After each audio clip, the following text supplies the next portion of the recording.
प्रदेश भर में मनाया गया नेशनल फार्मेसी एजुकेशन डे प्रगति पथ पर अग्रसर है। फार्मेसी शिक्षा प्रो एमएल सराफ के 121वें जन्मदिन पर विभिन्न आयोजन। लखनऊ। भारत देश में फार्मेसी शिक्षा के जनक प्रोफेसर एमएल सराफ के जन्मदिन के अवसर पर आज दिनांक 6 मार्च 2023 पूरे प्रदेश में सभी शिक्षण संस्थानों, चिकित्सालय, फार्मेसी संस्थानों, उद्योगों आदि में नेशनल फार्मेसी एजुकेशन डे मनाया गया। इस अवसर पर लखनऊ में फार्मासिस्ट फेडरेशन से जुड़े सभी संघों और फेडरेशन की यूथ विंग तथा वैज्ञानिक समिति, सेवानिवृत्त विंग आदि द्वारा वन विभाग मुख्यालय स्थित सभागार में एक संगोष्ठी आयोजित की गई, जिसमें प्रोफेसर सराफ के जीवन और उनके संघर्षों पर विस्तृत चर्चा हुई। संगोष्ठी का प्रारंभ केक काटकर और चित्र पर माल्यार्पण के उपरांत हुआ।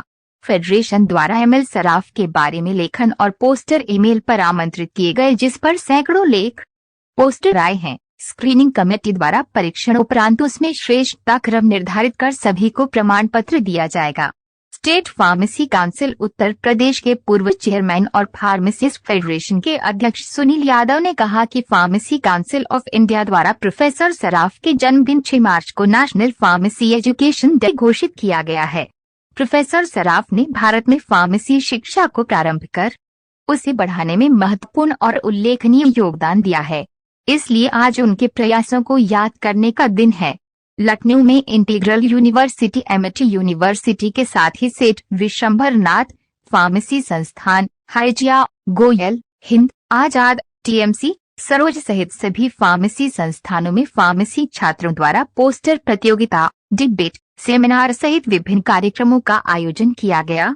वन विभाग के कार्यक्रम में फेडरेशन के संयोजक और फिपो के राष्ट्रीय अध्यक्ष के सचान ने भारत में फार्मेसी शिक्षा की दिशा पर विस्तृत व्याख्यान दिया।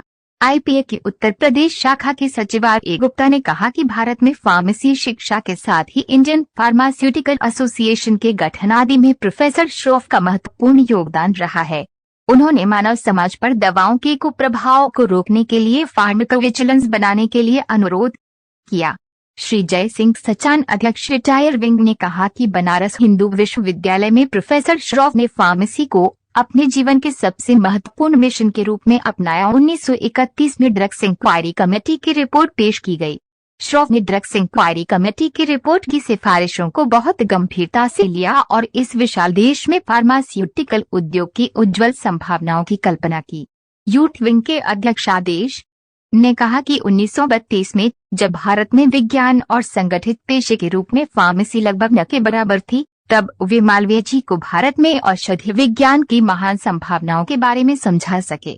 महान दूरदर्शी मालवीय जी को इसके महत्व का एहसास होने में देर नहीं लगी और उनके संरक्षण में प्रोफेसर श्रॉफ ने भारत में फार्मास्यूटिकल शिक्षा के आयोजन का अपना कार्य शुरू किया।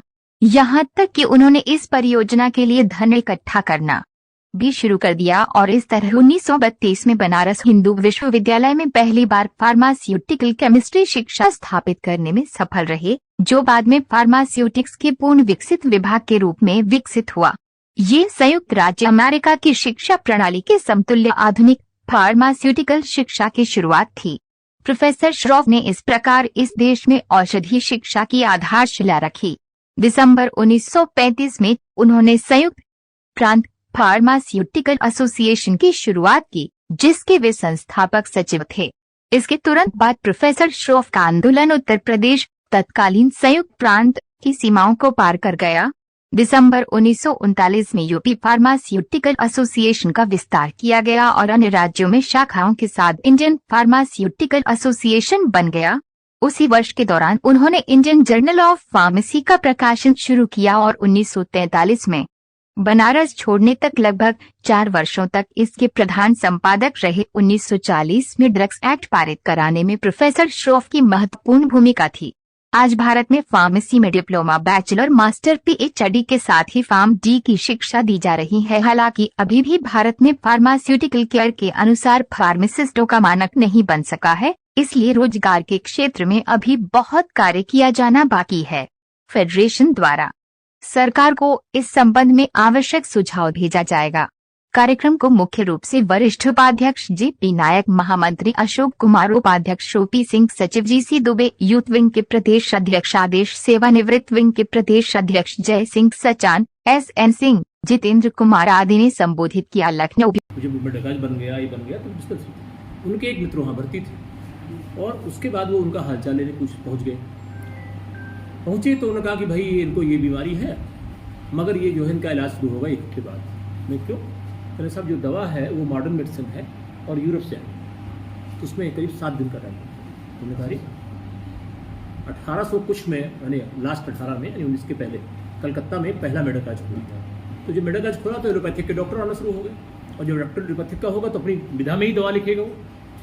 उन्होंने दवाई लिखी और उस दवा को कहाँ, और 11 तारीख को दरहीज 2 में वर्कशॉप भी थी, pharmaceutical and biotechnology strengthening Uttar Pradesh in these sectors, ये करके सेमिनार था। मतलब ये कि इन चीज़ों को कैसे बढ़ाया जाए, और अगर कोई विदेश से आदमी यहाँ पर इन्वेस्ट करने आता है तो उसका हम रिसेप्शन कैसे करें, उस लिहाज से 3 काम हुए। एक काम तो ये हुआ है कि मेडिकल डिवाइसेस पार्क, जिसमें हम लोग जिसे कहते हैं सिरिंज है, थर्मामीटर है, सारी चीज़ें हैं जो काम आती हैं, उसका एक पार्क मतलब होता है कि एक तरह से क्लस्टर बनाने का जगह, वो इन्होंने ग्रेटर नोएडा में 400 एकड़ ज़मीन में स्टार्ट कर नोएडा में।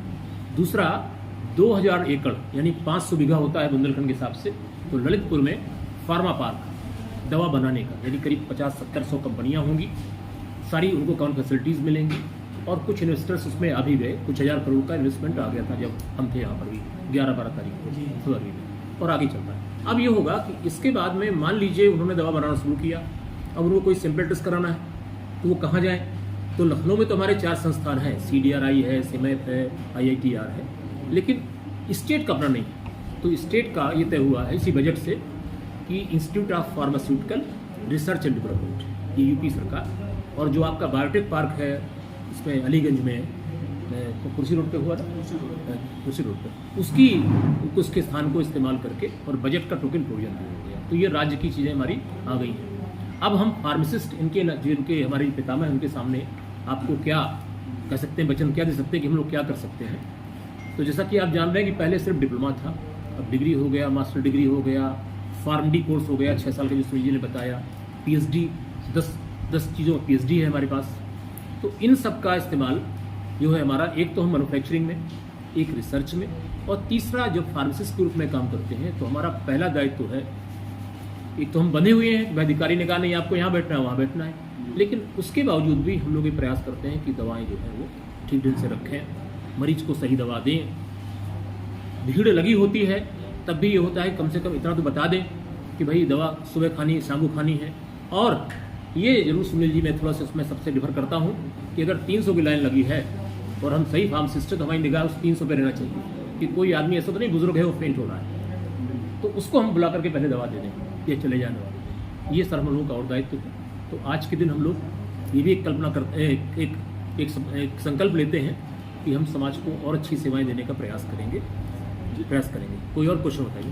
हाँ, जैसा कि मैं देखता हूँ मेडिकल स्टोर बहुत सारे हैं, राजधानी की बात करें, ग्रामीण स्तर की बात करें जी, तो यानी रिसर्च एंड डेवलपमेंट, ये यूपी सरकार, और जो आपका बायोटेक पार्क है इसमें अलीगंज में, कुर्सी रोड पे हुआ था, कुर्सी रोड पे, उसके स्थान को इस्तेमाल करके और बजट का टोकन प्रोविजन दिया गया। तो ये राज्य की चीज़ें हमारी आ गई हैं। अब हम फार्मासिस्ट जिनके हमारे पितामह, उनके सामने आपको क्या कह सकते हैं, वचन क्या दे सकते हैं कि हम लोग क्या कर सकते हैं।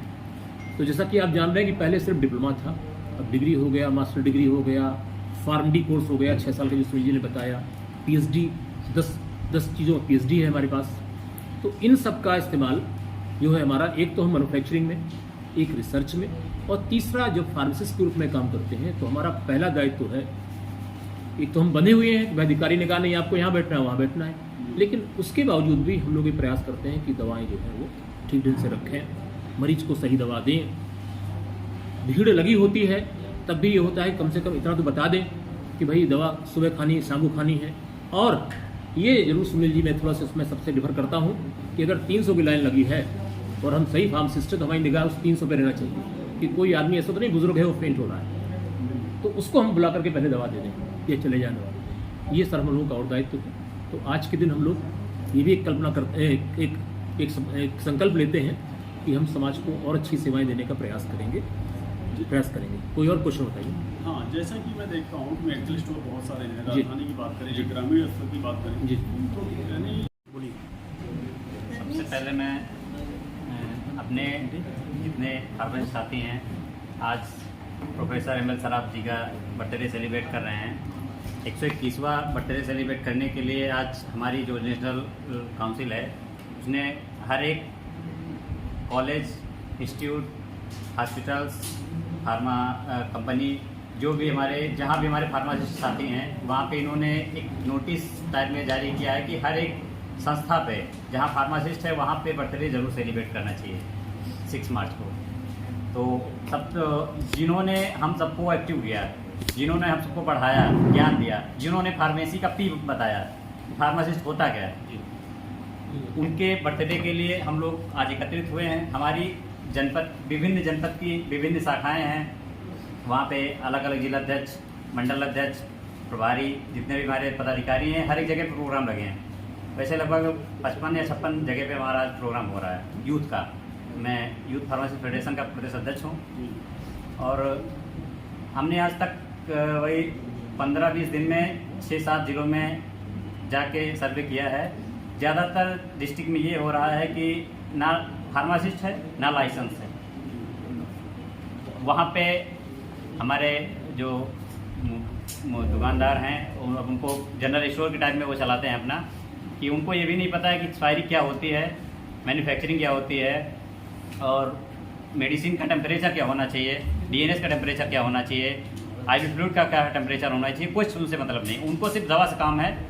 किसी को बुखार है तो उसको पैरासीटामॉल दे देंगे, और किसी को फीवर, सर्दी और जुकाम हो गया है तो उसको एक चीज़ देंगे कि डेक्सा लगा देंगे, उसमें स्टेरॉइड्स लगा देंगे, प्रेडनिसोलोन लगा देंगे, रेंटेक लगा देंगे और पीसीएम दे देंगे, एसिक्लोफेनिक दे देंगे। ये सारी मेडिसिन यूज करके वो खुद ही अपने आप को जो झोला छाप हैं लोग, ये लोग अपने आप को अच्छा खासा पैसा कमा रहे हैं। गांव की जनता को 60 रुपये में 3 दिन की दवा दे रहे हैं, एक इंजेक्शन लगा रहे हैं, जेंटामाइसिन, डेक्सामेथासोन, ये सारे जो लाइफ सेविंग ड्रग हैं जिनको हम लोग एकदम लास्ट में यूज करते हैं जब पेशेंट ना बचने की कगार पे होता है, जब हमारी पेशेंट ज़िंदगी से लड़ रहा होता है, उस टाइम जो मेडिसिन हमें देनी चाहिए वो हमारी प्राइमरी ट्रीटमेंट में देते हैं। इसलिए कहीं ना कहीं इसका साइड इफेक्ट बहुत बढ़ा जा रहा है गाँव में। और जब तक हम लोग यूथ हैं तो हमारी टीम यही कर रही है कि हमारी टीम हर एक गाँव में, हर एक जगह पे लोगों को एक्टिव कर रही है, जाने लोग जागरूक हों, ताकि झोला छाप और जो ये लोग बिना लाइसेंस के काम ना कर रहे हैं, इनको कुछ नॉलेज तो है नहीं। भाई फार्मासिस्ट पढ़ा है, उसने पढ़ा है